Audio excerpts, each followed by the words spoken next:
बिल्कुल, देखिए समस्या तो रुकेगी नहीं। उन्होंने ये जो समझ में आपको बातें आई हाँ। कि प्रभु राम कौन है और उनके प्रति जो प्रेम बढ़ा, बहुत बड़ा, ये सभी हनुमान जी की कृपा ही है। इनकी कृपा से ही बढ़ा। क्योंकि ये जब लोग मुझे समझाया करते थे ना, मैं बोलती थी, मतलब स्पष्ट बोल रही हूँ, मैं राम जी के खिलाफ बहुत बोलती थी। कविता भी लिखी थी मैंने अच्छा। अगेंस्ट में। भाई नारी का तो अपमान वहीं से होता चला आ रहा है। अच्छा, मतलब आपने राम जी को भी लपेटे में ले लिया था? अच्छा। तो मुझे लोग बहुत समझाया करते थे कि नहीं ऐसा नहीं है, ऐसा है, लेकिन मुझे कभी समझ में नहीं आया या मेरे मन ने स्वीकार ही नहीं किया, दिमाग ने। लेकिन जब हनुमान भैया ने मुझे धीरे धीरे उस रास्ते पे लाए हैं, उन्होंने असलियत से मुझे वाकिफ़ कराया।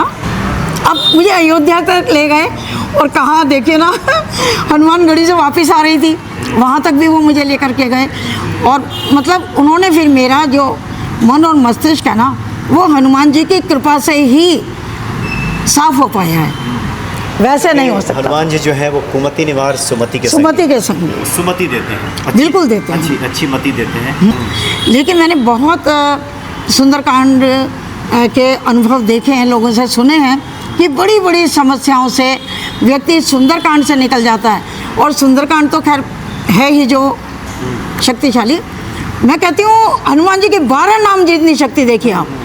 हनुमान अंजनी सुनु वायुपुत्र महाबला, राम एष्ट फागुन सखा पिंगाक्ष अमित विक्रम, उदधि क्रमण सीता शोक विनाशन, लक्ष्मण प्राणदाता, 10 ग्रीव दर्पहा। मैंने ये गाना बना रखा है और सवेरे उठते ही मैं 11 बार इसको बोलती हूँ, फटाफट 11 बार। उसके बाद मैं उठती हूँ। देखिए जब भी हनुमान जी का नाम लो, चाहे हनुमान चालीसा करो, सुंदरकांड करो, 12 नाम लो, पहले आपको सबसे पहले गणपति बप्पा ओम गण गणपति नमः करिए। उसके बाद आप श्री राम का नाम कैसे भी लीजिए, जैसे मैं लेती हूँ श्री राम जय जय राम। एक बार में 3 बार राम आ गया, श्री राम जय जय राम। तो इस तरह से अगर हमने 3 बार कर लिया तो वो 9 बार हो गया। 108 जो होता है वो भी 9 का अंक होता है, ठीक है। तो 9 बार करो, 18 बार करो, 36 बार करो, 54 बार करो, 45 बार करो, अंक उसका 9 बन जाता है।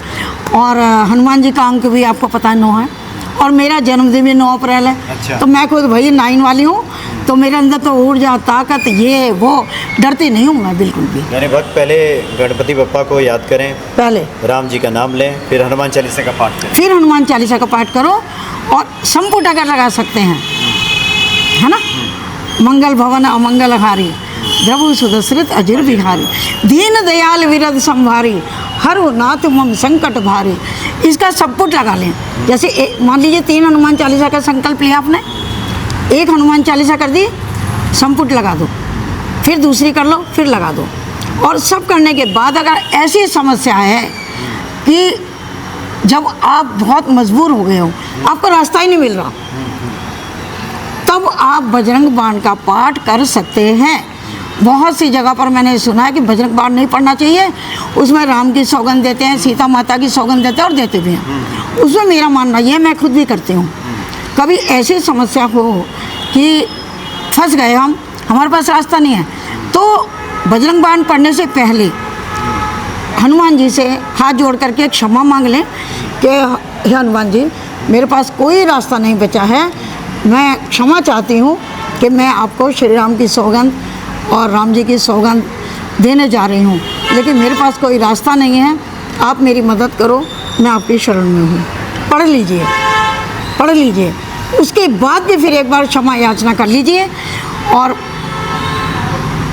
कितना बड़ा संकट हो, बजरंग बाण तो वो है कि खाली जा ही नहीं सकता वो तो इस तरह से हनुमान जी को आप बिल्कुल बहुत पूरी श्रद्धा के साथ किसी भी तरह से स्मरण करो। कोर्ट कचहरी की बात देखिए, जो ये 12 नाम मैंने अभी आपको बताए ना, मैं तो इनकी माला बनाती हूँ, बोलती रहती हूँ। अगर किसी का कोर्ट में केस चल रहा हो, ये मैंने नोट भी किया है, कई लोगों ने मुझे बताया है कि आप रास्ते में इन 12 नामों को लेते जाइए।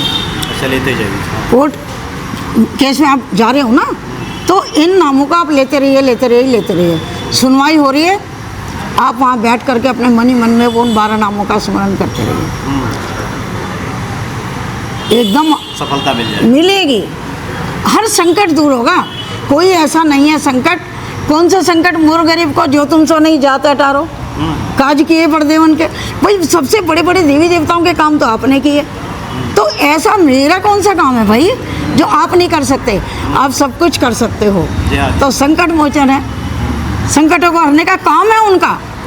लेकिन अगर कभी देखो निराश नहीं होना चाहिए। जरूरी नहीं है कि आपकी या मेरी हर बात ही मानी जाए, मानी जाती है लेकिन मानी जाएगी ज़रूर। हो सकता है कि हमसे ज़्यादा ज़रूरतमंद कोई हो, पहले हनुमान भैया उनकी मदद करने चलेंगे, कोई बात नहीं, हमारी भी होगी ज़रूर।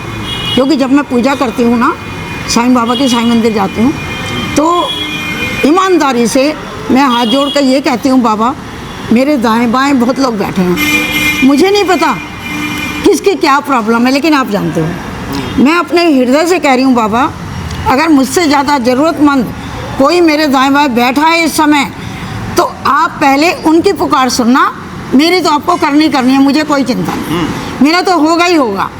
और हनुमान जी के भैया का भी मेरा यही मानना है कि वो सुनेंगे। अगर कभी थोड़ा टाइम लग जाता तो घबराओ मत, तन की धीर धरू माता वाली लाइन याद कर लो कि थोड़ा सा धैर्य धारण करो, आ रहे हैं वो। और मैंने देखो कितने सारे आपको उदाहरण बताए। बहुत बहुत धन्यवाद आपका। जय श्री राम। जय श्री राम, जय श्री राम।